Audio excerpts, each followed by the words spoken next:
Well, I brought two wines that I thought would be interesting. One of them is the Big River Zinfandel. And Big River Zinfandel is truly Zinfandel. And the location of this vineyard? This vineyard is on the southern end of Alexander Valley. Mm-hmm. It is due east of Healdsburg.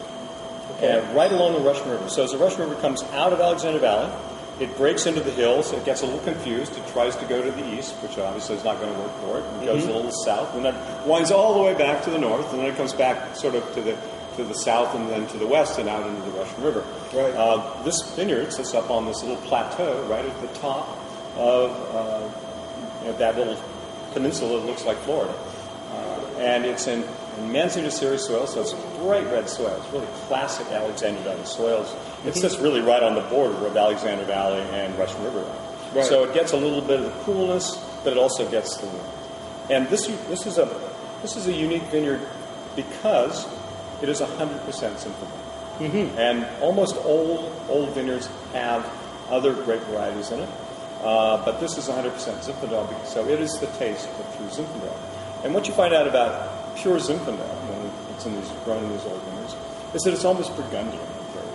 It tends to be, has really kind of soft, spicy fruit, maybe a little bit of sagey quality. There's some raspberries in there.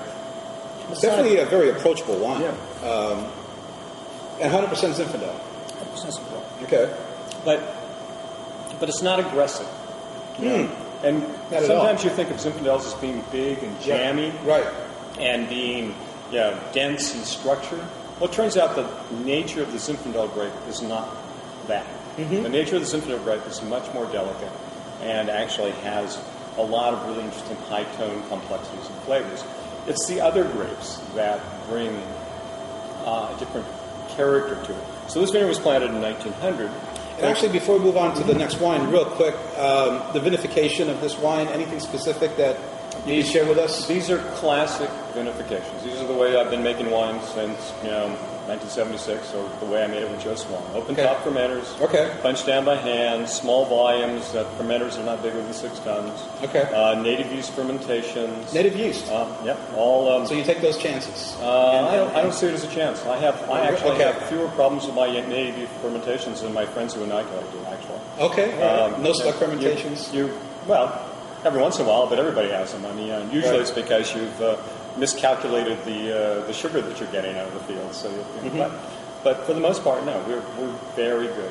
I've actually done community comparisons, if you will. I've gone around in a given year and talked to my neighbors and how many stuck fermentations did you have this year?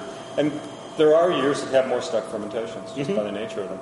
But we're always on the lower end of that number of stuck fermentations, so we do fine. I'll tell you, the payoff is awesome. Using the native yeast, the payoff is awesome. Well, you get a much more complex flavor. Mm-hmm. You also get a uniqueness in that particular year associated with that particular vineyard. Right. We've done some studies. There are about 30 different yeasts from the variations of Saccharomyces, which are the yeast you want, in a native yeast fermentation. Through the period of the fermentation, there are probably 3 to 4 of them that dominate at any given time. There's one that dominates early, usually one that dominates in the center, one that dominates towards the end.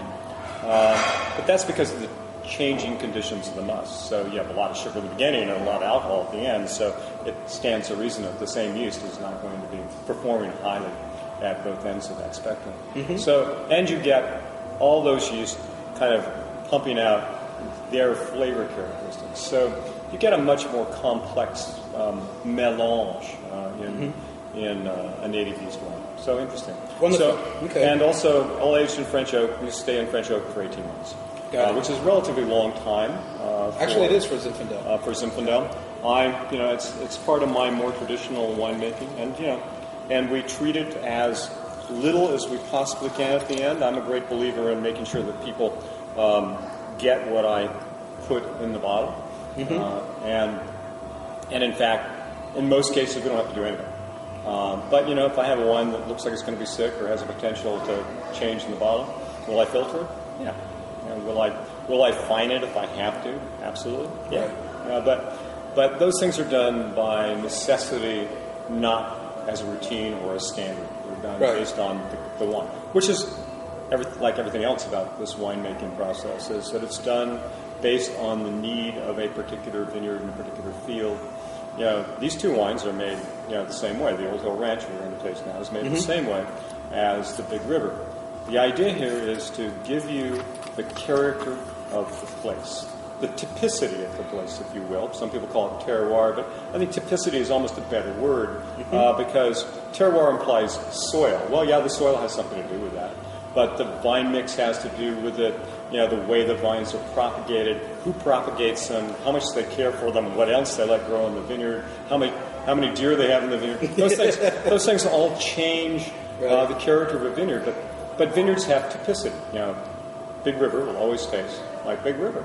Old Hill will always taste like Old Hill, and Dickerson will always taste like Dickerson. So the point of the winemaking here is to emphasize the character of a place, not the highfalutin capacity of the winemaker. My highfalutin capacity is to be sure that the wines taste like where they came from, and they have the typicity that I'm looking for in that particular. It's basically a babysitting job. It's a babysitting job, which is fine. It's a very happy baby.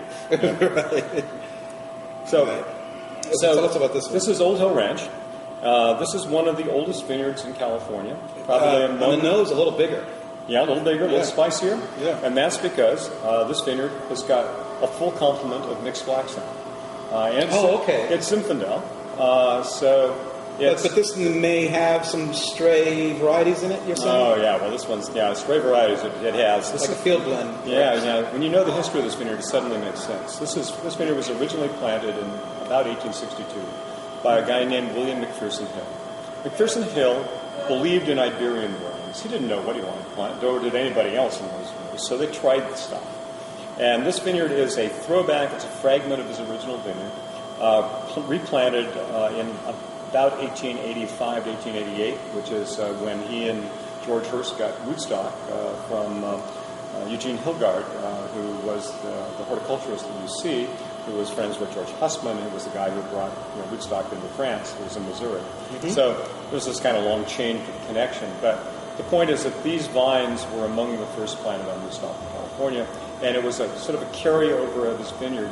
So this vineyard has at least 20 different grape varieties in it. We go through the vineyard. It's as planted, it's 51% Zinfandel, so we go through and pick all the Zinfandel first. And then we go through and pick all the mixed blacks, probably 2 weeks later.